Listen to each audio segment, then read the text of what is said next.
Hello students, my name is Devojit Shah and welcome to my YouTube channel Laws of Physics। तो last video में हमने linear second order homogeneous differential equation start किया और उसका कुछ numerical भी discuss किया और ये प्रॉब्लम मैंने आप लोगों को होमवर्क के जैसे दिया था। आई होप आप लोगों ने इसका सॉल्यूशन निकाला है और आज के वीडियो में हम कुछ और न्यूमेरिकल सॉल्व करने जा रहे हैं ताकि आप लोगों का पूरा कंसेप्ट क्लियर हो जाए। आई होप आप लोग मुझे बहुत बहुत सपोर्ट करेंगे। तो बिना टाइम वेस्ट किए आज का जर्नी स्टार्ट करते हैं। तो बोलो कौन कौन ये प्रॉब्लम सॉल्व आउट किया था? इसका आंसर क्या है? अक्कर बक्कर बम्बे वो 80 90 पूरे 100 ऐसे तो CSN एंड नहीं होगा। इसका आंसर है ऑप्शन नंबर ए। तो चलो इसको सॉल्व आउट करते हैं। पहले x देखो t का फंक्शन है, तो पहले x t का फंक्शन है तो हम लोग x को ऐसे लेते हैं x equal to c e to the power of ये हुआ mt। ऑक्सिलरी इक्वेशन ये क्या होता है? ये होता है m square plus pm plus q equal to 0। ये हुआ m स्क्वायर, p का वैल्यू कितना है? p का वैल्यू है 2, ये हुआ m और q का वैल्यू है 1, ये हुआ 0। तो ये हुआ m plus 1 square equal to 0। m का दो वैल्यू आ रहा है और वो दोनों ही है रियल और क्या है? इक्वल। तो इस केस में x का जो फंक्शन होगा वो होगा c1 प्लस c2t और ये हुआ e to the power of minus T. क्यों क्या होता है? e to the power mt। ठीक है, अब हम लोग देखो दो बाउंड्री कंडीशन गिवन है, दो बाउंड्री कंडीशन की मदद से हम लोग c1 और c2 का वैल्यू निकालेंगे। तो पहले एक काम करो, पहले एट t इक्वल टू 0 पर x का जो वैल्यू है 0, ये बाउंड्री कंडीशन पुट करो। तो ये x हुआ 0, ये हुआ 0, उसके बाद c1, उसके बाद c1 और t।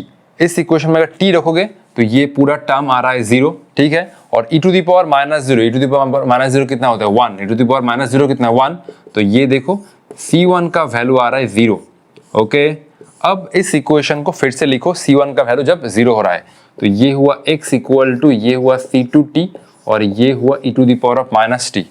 नेक्स्ट हम लोग x डॉट 0 मतलब जब t इक्वल टू 0 है तब dx बाई dt का वैल्यू है 1। तो इसको हम लोग अब t के रेस्पेक्ट में डिफरेंशिएट करने जा रहे हैं। तो ये हुआ dx बाई dt और ये हुआ c2 और ये हुआ e to the power of minus T.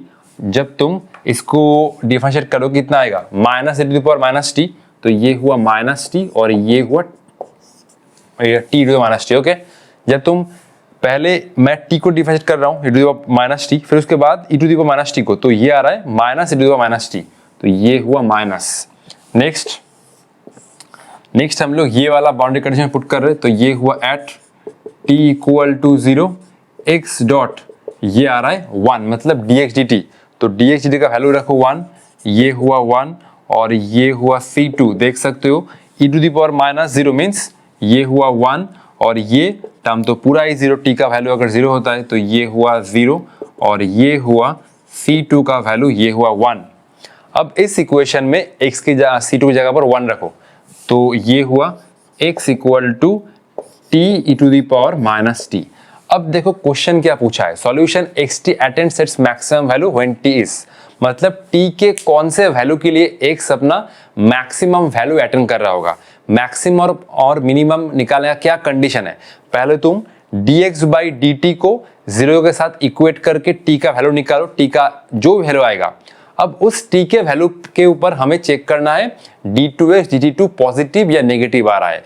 अगर t के उस वैल्यू के ऊपर d2x dt2 पॉजिटिव आ रहा है तो उस केस में t का वैल्यू होगा क्या? मिनिमम। और अगर d2x dt2 नेगेटिव आ रहा है तो उस केस में होगा मैक्सिमम। अगर पॉजिटिव हुआ तो मिनिमम, नेगेटिव हुआ तो मैक्सिमम, ये तुम लोग जानते ही हो।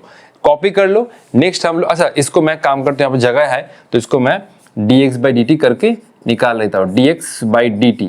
तो पहले मैं t को कांस्टेंट रख रहा हूँ ना, t को मैं पहले डिफरेंशिएट कर रहा हूँ। ये हुआ e to the power minus t, उसके बाद e to the power minus T को, तो ये हुआ t e to the power of minus t. पहले मैंने t को डिफरेंशिएट किया e to the power minus t, उसके बाद e to the power minus T को minus T e to the power of minus t. dx by dt को मैंने 0 के साथ इक्वेट किया। ठीक है, ये हुआ e to the power minus T, ये हुआ 1 माइनस टी। तो यहाँ से देखो ये आ रहा है t का वैल्यू आ रहा है 1। अब हमें इस t के वैल्यू के ऊपर d2x dt2 चेक करना होगा। अगर d2x dt2 आया नेगेटिव तो t के इस वैल्यू के ऊपर x का वैल्यू मैक्सिमम आ जाएगा। ठीक है, कॉपी कर लो। हम लोग अब इस इक्वेशन को फिर से डेरिवेटिव करने जा रहे हैं। ओके, कॉपी कर लो जल्दी से, 5 सेकंड दे रहा हूं। 1 2 3 4 5। ठीक है, ये चलो मेरा पोछा है तो उसको मैं अब यूज करने वाला हूं। इसका आंसर कितना था याद है? इसका आंसर था ऑप्शन नंबर 8। देखो ये dx बाई dt कितना था? ये आया था e to the power of minus T e to the power of minus T e to the power of minus T e to the power of minus T.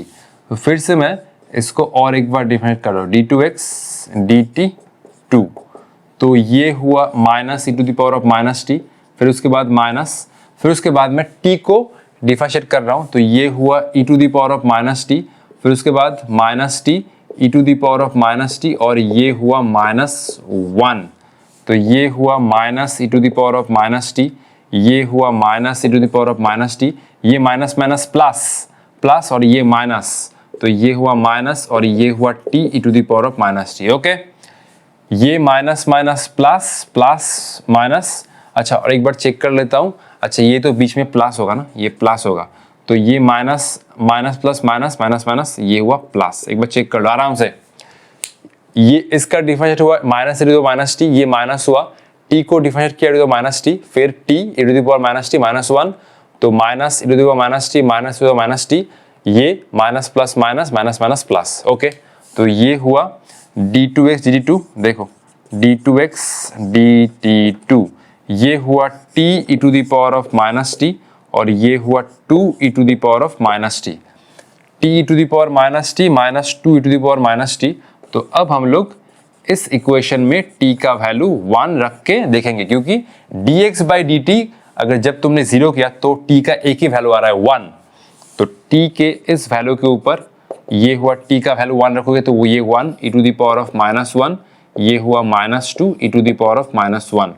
Okay, t का value 1 रखो, e to the power -1 -2 to the power -1, ये हुआ 1 by E और ये हुआ 2 by E. Okay, तो ये हुआ माइनस ऑफ 1 बाई ई, तो ये नेगेटिव आ रहा है, ऑब्वियसली ये लेस देन 0 है। देख सकते हो d2x dt2 अगर t के 1 वैल्यू के ऊपर ये पॉजिटिव आता तो हम लोग क्या बोल सकते थे, t के इस वैल्यू पे x का वैल्यू होगा मिनिमम। लेकिन t जब तुमने 1 पुट करके इस इक्वेशन में देखा d2x dt2 आ रहा है नेगेटिव, तो हम लोग बोल सकते हैं कि एट t इक्वल टू 1 पर x का जो सॉल्यूशन है वो होगा मैक्सिमम। ठीक है, तो हमारा ये ऑप्शन नंबर 1 करेक्ट है। ठीक है, कॉपी कर लो। चलते हैं हमारे न्यूमेरिकल नंबर 2 पर। तो देखो ये है न्यूमेरिकल CSAT दिसंबर 2012 का बहुत ही आसान सवाल है। d2f dx2 जो f एक फंक्शन है जो x के ऊपर डिपेंड कर रहा है ऐसे। ठीक है, -3 - 4i सेटिस्फाइज, ये देखो एट x इक्वल टू 0 पर f का वैल्यू है 1 और f का वैल्यू 0 हो रहा है जब x इंफिनिटी को अप्रोच कर रहा है। तो हमें f का वैल्यू ढूंढना है जब x इक्वल टू पाई हो इन चारों इक्वेशन में। ठीक है, मैं 5 सेकंड दे रहा हूं, इसको एक बार वीडियो पॉज करके जल्द से ट्राई करो। ठीक है, ओके, चलो छैया छैया छैया छैया, चलो छैया छैया छैया छैया, चलो छैया छैया छैया छैया, चलो छैया छैया छैया छैया। कौन सा ऑप्शन करेक्ट है? ABCD option D is correct. ठीक है, चलो सॉल्व आउट करते हैं। ठीक है, तो इसमें हम लोग ले रहे हैं f equal to c e to the power of mx, auxiliary equation ये हुआ।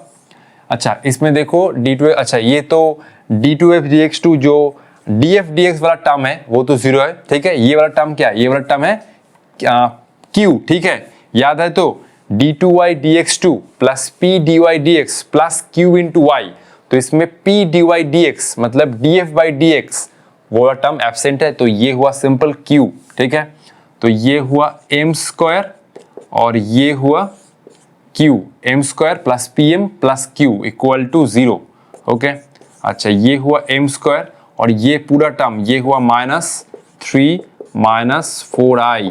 ठीक है, ये पूरा टर्म है q। ठीक है, बीच का ये माइनस साइन में लेना है, याद है तो d2/dx2 plus p dy/dx plus q into Y था, और अगली इक्वेशन क्या था, m square plus P M plus q, तो ये पूरा टर्म है q, तो ये हुआ m स्क्वायर, ये हुआ -3 और ये हुआ +4i इक्वल टू 0।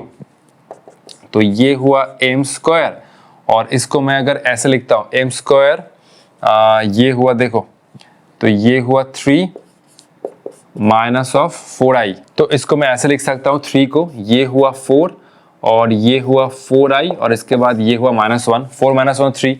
अब देखो ये हुआ m स्क्वायर, ये हुआ 2 का स्क्वायर, ये हुआ 2 इंटू 2 और ये हुआ i और ये हुआ i का स्क्वायर।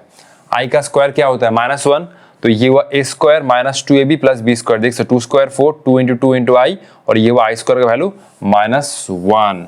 ठीक है, तो ये हुआ m square, a square minus 2ab plus b square, ये क्या होता है, ये होता है 2 माइनस i का whole square, a square minus 2ab plus b square. ठीक है, तो ये हो जाएगा m equal to plus minus, ये हुआ 2 और ये हुआ -i, a square equal to b square होता है, a equal to plus minus b होता है, तो ये हुआ m equal to plus minus 2 minus i। तो m का दो वैल्यू आ रहा है, एक हुआ 2 माइनस i और दूसरा हुआ ये हुआ -2 माइनस i, तो ये हुआ f, ये हुआ c1 e to the power of 2 minus ix और ये हुआ c2 e to the power of -2 minus ix। Okay, अब दो बाउंड्री कंडीशन है, देखो x इक्वल टू 0 पर f का वैल्यू क्या है, f का वैल्यू है 1, तो ये हुआ 1 और ये देखो c1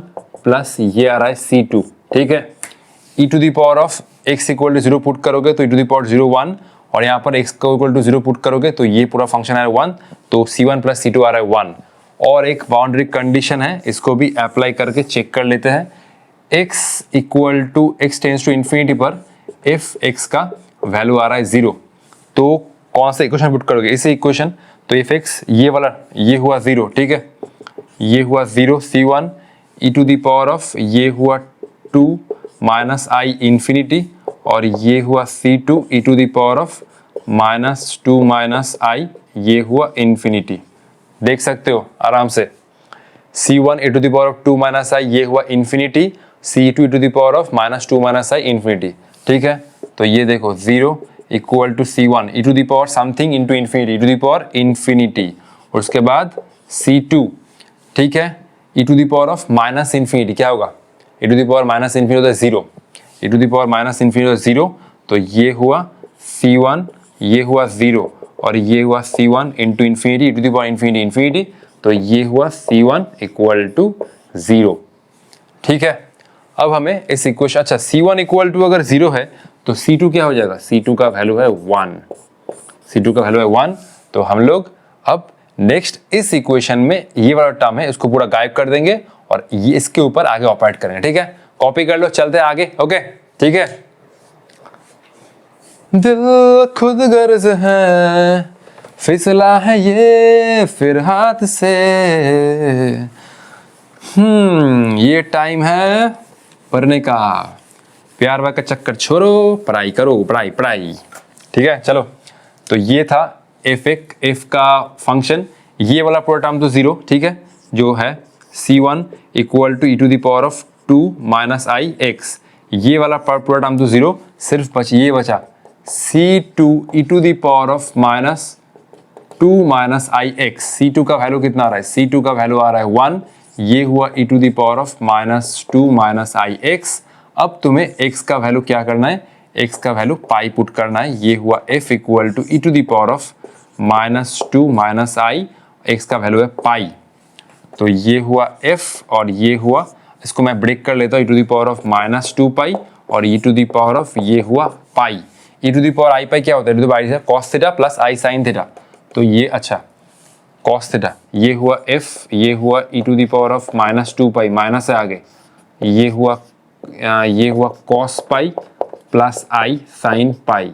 ठीक है, sin पाई तो 0 और cos पाई का वैल्यू है -1, तो ये हुआ f e to the power of minus 2 pi. Cos pi का वैल्यू -1, तो ये हुआ -1 और ये हुआ टू द पावर -2 पाई। तो option D is correct. Okay, copy कर लो। चलते हैं हमारे और एक बहुत ही बेहतरीन प्रॉब्लम के ऊपर जो है IIT जैम में आया। ओके चलो, ये है न्यूमेरिकल नंबर 3 और ये आया है जैम 2020 में, कोरोना के साल। कोरोना देखो, ये तो एकदम आसान इक्वेशन है। क्या है, x इक्वल टू 0 पर y का वैल्यू है 2 और x इक्वल टू 0 पर dy dx का वैल्यू है 2। दो बाउंड्री कंडीशन गिवन है, C1 C2 निकाल लेना। और क्या निकालना है, x इक्वल टू 1 पर y का वैल्यू निकालना है, round off up to 2 decimal place. ये आया था इंटीजर सवाल में। ठीक है, तो ये हुआ y इक्वल टू ये हुआ c e to the power of mx। Auxiliary equation क्या बनेगा बंधु, ये हुआ m स्क्वायर प्लस pm और ये हुआ q और ये हुआ m स्क्वायर। p का वैल्यू कितना है, p का वैल्यू है 5m और ये हुआ 6। ओके, जो ये हुआ m square plus 3m plus 2m plus 6 equal to 0। ये हुआ m और ये मैंने m कॉमन ले लिया और ये 2 कॉमन ले लिया। ये हुआ m प्लस 3 और ये हुआ m प्लस 2 और ये हुआ m plus 3 equal to 0। m का दो वैल्यू आ रहा है, एक हुआ -2 दूसरा हुआ -3। तो हम लोग y का कैसा इक्वेशन लिख सकते हैं, ये हुआ y c1 e to the power of, ये हुआ -2x plus c2 e to the power of, ये हुआ thrice x। c1 e to the power of -2x plus c2 e to the power of thrice x। तो x equal to 0 पर y का value आ रहा है 2, तो ये हुआ 2, ये हुआ c1 प्लस ये हुआ c2 e to the power 0 means 1। और एक बाउंड्री कंडीशन है, इसको हमें एक बार डिफरेंशिएट करना होगा। ठीक है, इस इक्वेशन को ठीक है, dy बाई dx, तो dy बाई dx निकालो। ठीक है, इस इक्वेशन से तुम dy बाई dx निकालो। कितना हो रहा है, dy बाई dx कितना हो रहा है, इसको डिफरेंशिएट करो, कितना हुआ -2, तो ये हुआ -2 c1 e to the power of -2x plus ये हुआ 3 c2 e to the power of thrice x -2 c1 e to the power of -2x plus thrice c2 e to the power of 3x। Okay done. और ये हम लोग x equal to 0 पर dy by dx का value रखने जा रहे हैं, वो हुआ 2।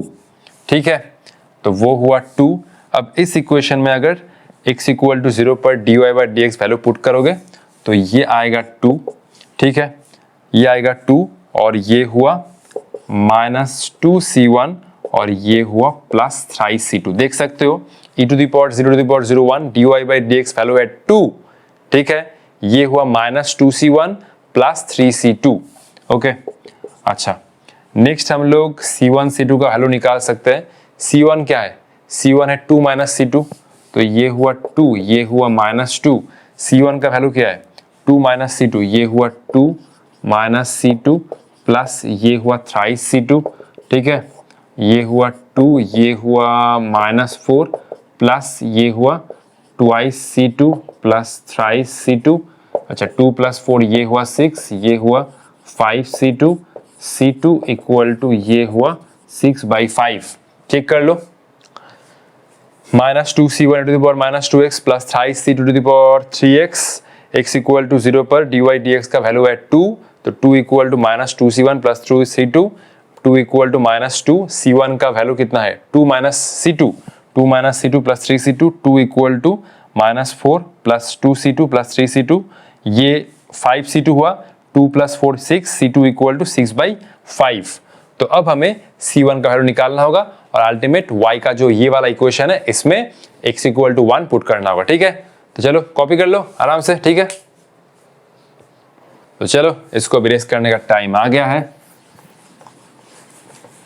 तो ये था y का मेन इक्वेशन, इसको मैं इरेज नहीं करूंगा।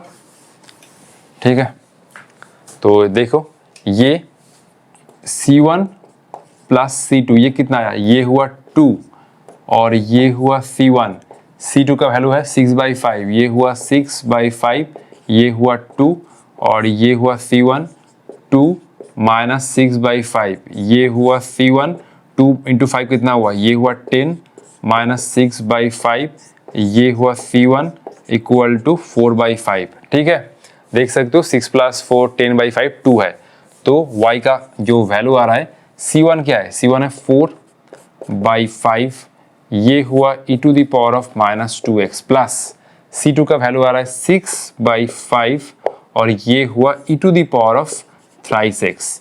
x का वैल्यू 1 पुट करो, x का वैल्यू 1 पुट करने से y equal to 4/5 e⁻⁻2 plus 6/5 e⁻3।